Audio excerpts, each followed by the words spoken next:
Hey, soul sister, ain't that Mr. on the radio, stereo. Oh shit, I'm fucking recording. Hello, you boo-boo people out there. What is going on? This is your friend Barry coming to fast with another Paragon video, and today we're going to be talking about Fault and their funding. Ooh, because people are calling it a scam. Like 2 people, maybe 3, are calling Fault a scam. So we're going to break it down, kind of go over it. I'm going to give you my honest opinions on what I think about this whole asking for money now situation. Before we do, please drop a like on the video. That will help me so much. I spent a lot of time editing these videos, and I have a lot of fun doing it. And you dropping a like lets me know that you had fun watching it. So let's get into the breakdown, shall we? So I got into a call with Omninaut and Jester, and I wanted to represent some concerns as if I'm speaking on behalf of the community in general. These are not my personal concerns. These are just general concerns that I can foresee occurring and people being a little upset about or confused about, and I wanted them to clarify some things for sure. And they were very, very transparent with me. They were very eager to hear my criticism, and they actually listened to my stuff, and they actually like some stuff, and they might even implement it in the future. For example, we talked about some updates to the funding page, which when we'll look at it, I'll state that. But first, the first thing I want to talk about here is the difference between flexible goal and fixed goal. So when you go to their Indiegogo page, you'll notice that they have this highlights video, they have their title, and they have how much money they have made in US dollars, how many backers have supported it, and how many days are left to reach their goal of 100,000 US dollars. And right next to it, it states that this is a flexible goal, which means that whatever money they raise for this campaign, they will pocket it. They will not return the money if they don't make their goal. If they only raise $20,000, they'll keep the $20,000 and invest it back into Fault, into making Fault a better experience. Now, what's the difference here? There's 2 different types on Indiegogo. You have flexible funding and you have fixed funding. Basically, fixed funding is if you don't make the goal, we don't make the product. That's it. You get your refund, but we also don't make the product. Flexible funding is we're still making the product regardless of how much we raise. We would like to raise $100,000 in this case, but even if we only raise $20,000, we're still going to make Fault. It's not like it's just going to crash. It's just with more money, we can make more cooler stuff. We can get more professional help. We can actually pay the people who have volunteered this last year on making this project happen. We can add unique and original skins and even unique heroes to the game and just make the game better, because obviously with more money, you can have more stuff accomplished. Now, it's not like if they don't reach this $100,000 that they're going to just say, oh, screw it, you know, we're just going to take the money and run. Since we couldn't make that $100,000, I guess we won't spend any of it and we'll just pocket it for ourselves and leave. No. We're not going to spend the money on getting a new hero animator, some more guys who know how to do code really well in very specific situations, get more servers, better sound, better art, all that stuff. No. We're just going to take it and run away. That is, I think, a really big misconception, because that is not at all what's going on. It's just a way for them to have more resources to work with, to have better servers, have just find like the super genius code people that will not jump on board unless they are paid, and again, make original content in the future. Now, here's the next question is, how much does this all cost? Because $100,000, personally, this is my personal opinion, right? And I told them this too. When I think about making a video game, $100,000 is not a lot, all right? It takes millions and millions of dollars to make video games. $100,000, what the hell? You know, that's not much at all. But one thing you have to remember is that the hero models and assets are already there. You just need the code behind them, right? The sounds, they need to be original. You can purchase those or make your own. And then, of course, the graphics and all that, there are released assets for that as well. But then the UI, you got to add on to that. So it's not like they're building a game from the ground up just from $100,000. The $100,000 will go, again, towards this stuff down here, the price of servers, getting people who could do hero animation and particle effects. We know that the look and feel of the game, especially one similar to Paragon, is paramount, so these funds will allow us to get the expertise needed to polish hero animations and improve particle effects for hero abilities where they are lacking. Their goal is to make this feel as much like Paragon as possible. Now, obviously, Paragon was made by Epic Games, who has millions and millions and millions of dollars in their back pocket as a AAA studio. So it is almost impossible for them to get to that same point anytime soon, unless there's like this angel investor that comes out of nowhere and he's like, here's $5 million. I like the way this game looks. I think it has a future. Go for it, right? Obviously, the chances of that happening are very, very slim. But what the key does get you, and this is another big concern, that people are like, well, how much of this money will actually last them? If they, let's say, don't make $100,000 and they only get to, worst case scenario, let's say $20,000. Let's be super conservative about it. Only $20,000 is made, right? What are they going to do with that money? Okay, well, one of the most important things that you need to have in order for a game to work is servers. This is the biggest criteria, and I'm going to focus on this right now. The price of servers add up, especially when running many at once to support quick match load times. You buying an early access key should cover your server usage up to the full release of the game, late 2020. Now, where did they get that math from? How are they doing that math? They're saying that you can get a key here, an early access key. So you can spend $30, get a bronze key, which will give you an early access key right here. And they're saying that this should cover you until late 2020 for sure. When the game is fully released, it'll be free to play. So when you go in there, you're not going to have to pay to play it any more than that. So then we kind of did the math here. And this is what Jester showed me as to how much their servers cost. It cost about 20 cents per hour. Okay, there's a little bit of a range here, but just to make the math simple, we're going to say it's about 20 cents an hour. And this is an hour of in-game time. This is not you sitting in the main menu playing with your thumbs. Okay, this is actually in-game playtime. Okay, 20 cents per server per hour. Okay, so here's the math on that. We did the math here together. Okay. So there's 10 people in one server, right? Because when you get into a lobby, okay, you're gonna have the 5v5 draft. So there's 10 people total, right? Okay. So it takes 20 cents an hour for a server to run, and a server houses 10 people. So 20 cents divided by 10 people means 2 cents per one person. All right, did you guys pay attention to math class? Because now it's kind of fucking important. What am I, Sylphin? 2 cents per hour of you actually playing the game. If you pay $30, okay, you divide 30 by 2 cents, you get 1,500 in-game hours.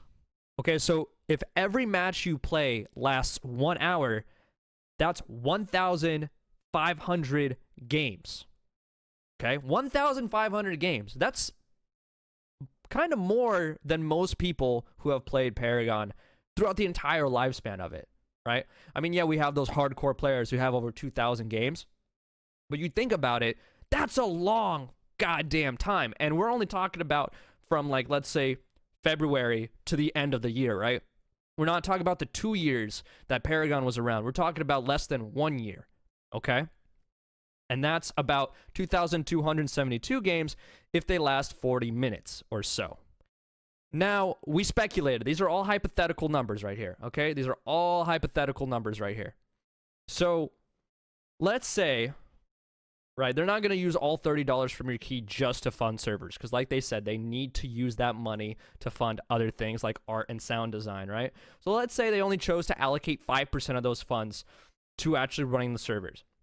So 5% of that $30 key price, the person can then play 75 in-game hours. Or you can also just take 5%, 5% from 1,500. It works out to be the same. If each game lasts 1 hour, then that means 75 in-game hours turns into 75 games. Okay, 75 games, obviously not as much as 1,500 games. They are striving for 40-minute averages. That is the goal. So that turns into about 114 games if they only allocate 5% of that $30 cost. Now, here's the beauty of it. They can allocate any percentage of the cost of this key to having servers run and keep them running. So if they see that there are people that are playing more than this, they can bump it up as much as they want. They can bump it up to 10%, 15%, 20%, whatever they think is necessary at that moment in time. Because on average, it's not like every single person is going to be playing this much. Some people are going to be playing more. Some people are going to be playing less. And that's going to average out. The server doesn't care who plays how long. That is just the most basic way of breaking this down. I tried to break the math down and kind of get an explanation from them as someone who doesn't know shit about servers, as most people probably don't who watch these videos, okay? We don't have time to research crazy servers or talk about the pricing for Amazon game lift servers here, right? We don't know what's going on. We don't know what all these Linux, the difference between Linux servers and Windows servers, okay? We don't care about that stuff. All we care about is knowing, is our money going to be worth it? The answer is yes. The answer is yes. It's going to be worth it. So basically, after doing that math, if they get to $100,000 as their goal, there's going to be plenty to go around between servers and then paying for everybody else. If there's less than $100,000, they can still prioritize the servers. The game is not going to die, okay? They're not going to take the money and run. That just means they're going to have less money to spend on this other stuff. But their priority is to make sure the servers are up and that you guys are playing and that they're getting valuable data and they're able to improve their game. Because the people who made this game are still going to be around. They just don't have these specific things, which are just icing on the cake. For example, some of the sounds, they just bought from other places, basically, at this point in time. But they want an actual professional level sound designer on board to help them with this kind of stuff. You know, because like they said, they prioritize gameplay. Now this is coming in later. I just wanted to break this down because personally, I was kind of skeptical about all of this as well. I get it. I know. But here's the great thing about this is you can do whatever you want with your money. You don't have to give them your money if you don't want to. But if you do choose to give them your money, okay, if you're feeling a little less skeptical and you do choose to give them your money, I talked it through with them. I made sure that all the math was done. They explained some more stuff to me about their ideology and how they want this to work. They're not just going to vanish. They're going to stick around. The whole reason these guys jumped on board in making this project in the first place is because they just wanted to play Paragon like everyone else. And they wanted to play the best version of Paragon possible. And that's kind of what they say right here in the summary anyway. I personally won't be putting any money into this because, well, I'm a goddamn content creator. I already got access for free, you losers. But if you do decide to buy into this, you will be able to play the game at these different time points depending on your key, which key you got. There's a lot of different keys that you can choose from here. Okay, you have the bronze key, which gives you early access. You have the holiday key, which gives you early access key and holiday access. You have silver key, which gives you both of those and then some coins and an exclusive skin, blah, blah, blah, blah, blah. Speaking of skins, we'll talk about that here in the last segment of this video. But here it is for the alpha weekend, okay? If you won a key in any of the giveaways going on during their 7 days event, whether you won one of my keys, which, by the way, if you are not following me on Twitter, you should already be following me on Twitter because you would have had a chance to win a key, goddammit. If you got one of those keys through that giveaway, you will have access to the 12-hour playtest on Saturday, and then you have access to the weekend of the 20th and the 21st, same time as with the holiday access as well. Okay, so if you just got the holiday access key, if you didn't get the bonus key, then you basically don't get this first Saturday to play the game. You gotta wait another week till the next weekend. But the holiday access key, you get all of this that you see in purple, and then whenever the early access starts, you will have access to the early access as well. If you just got the bronze key, if you just got the $30 key, then you will not play anywhere in here, and you will only have access to the early access in the new year in 2020. They have not decided yet.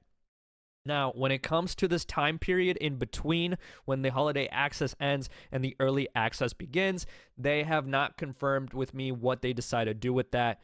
So stay tuned for more information on that. Now, here's another point of contention on asking if this is ethical or not. In this section, what costs money and why? Are we going to take money for skins? Yes. Are we going to take money for heroes? Also, yes. But this is a really big but, dude. I'm not talking about Kim Kardashian. But both heroes and skins will also be unlockable by just playing the game. You don't have to spend a single penny on the game if you don't want to. If you want to wait until the full game comes out, it'll be absolutely free. Everything you can do in it, you can unlock that stuff for free. If you get into the early access, you have to pay for that key, but after that, everything else is free. It's basically like the Founders Packs in Paragon. Now, their system here is basically the League of Legends system. You have this in-game currency that you just gain after playing games, and then you can spend that in-game currency on, for example, unlocking heroes or unlocking skins. At least that's how it works in League. On the contrary, if you don't want to play to unlock a certain hero, you have the option to just buy it flat out. But if you do that, you are supporting Strange Matter Studios even more. They don't just want to bring back your favorite heroes and say it's done. They want to create a game that can grow and thrive for years. You guys have to understand that this is super duper expensive. Like I said, it takes millions of dollars to create such an amazing game like Paragon was, okay? When Paragon released its assets, they released $17 million of Paragon content in total. Okay, that's 39 AAA characters, over 1,500 environment components. When you take that $17 million divided by 39, it's a little less than $500,000. Then you also have these environment components that are probably much cheaper than that. So you can assume that these characters and all their skills and models and coding cost between $200,000 to $500,000 each. That's a lot of goddamn money, and that money has to come from somewhere. And like I said, unless there is a crazy angel investor somewhere just waiting in the shadows, lurking, just eyeballing this project, thinking it's so delicious and thinks that it's the best investment ever, and they're just going to give them $5 million to start, they won't be able to make the same quality of heroes, skills, or maybe other systems that they want to implement into the game to improve the game experience in general as Epic did, which is a AAA studio that has a shit ton of money. So they got to get that money from somewhere. And they will try and make their own skins. I mean, I ran the idea by them of making recolors and selling those, or making their own version of master skins and selling those like master passes or whatever. But they have to make money somehow. If you don't want to give them money, you don't have to give them money. Again, everything in the game at this point right now as it stands, you will be able to unlock for free just by playing the game. You'll have something to grind for, a carrot at the end of the stick, the light at the end of the tunnel, something to look forward to, something to get rewarded for if that's what you choose. Or if you just want to play Kalari right there, right now, and she is not one of the first heroes unlocked, just spend like $5, $10 and get her, and that's it, right? And that money will support Vault and Strange Matter Studios, and they will be able to do cooler stuff. And that's, again, up to you. They made it very clear to me that they're not trying to take your money. They're just flat out saying like, look, we can't make original content without money. This game's got to run somehow.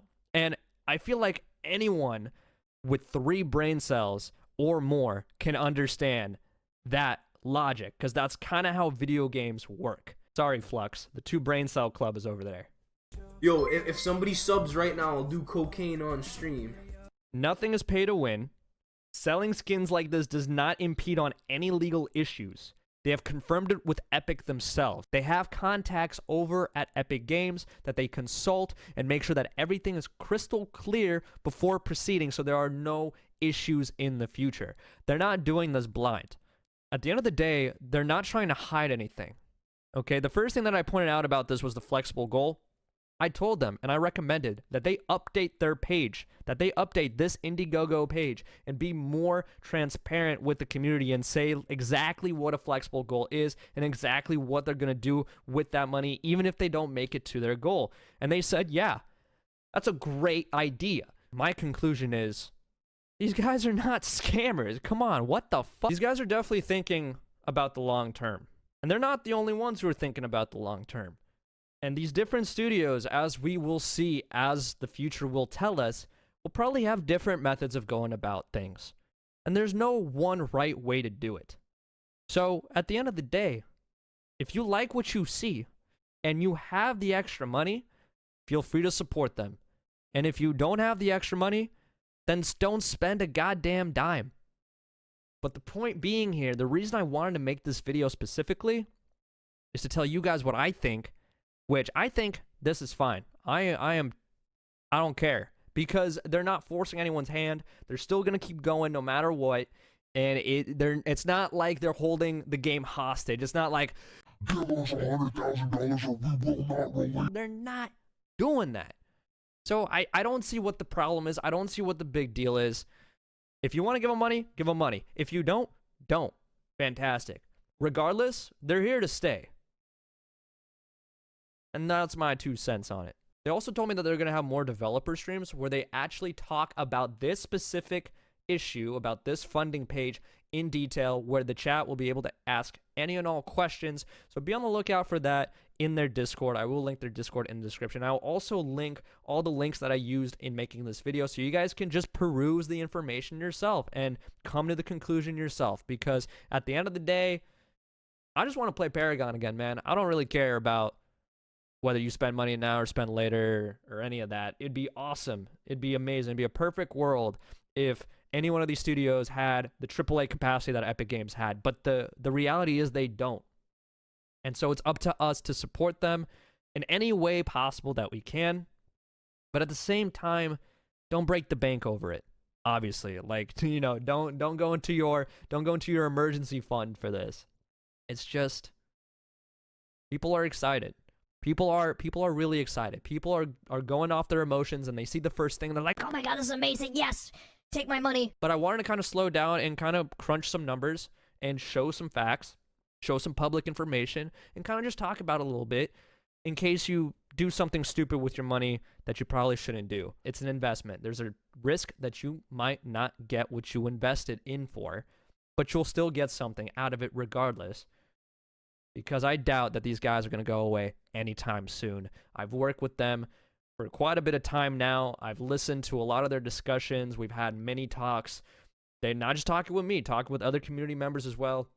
These guys are passionate, they're focused, they're serious, and they're a real competitor to all the other Paragon projects out there. And they're doing a pretty bang-up job.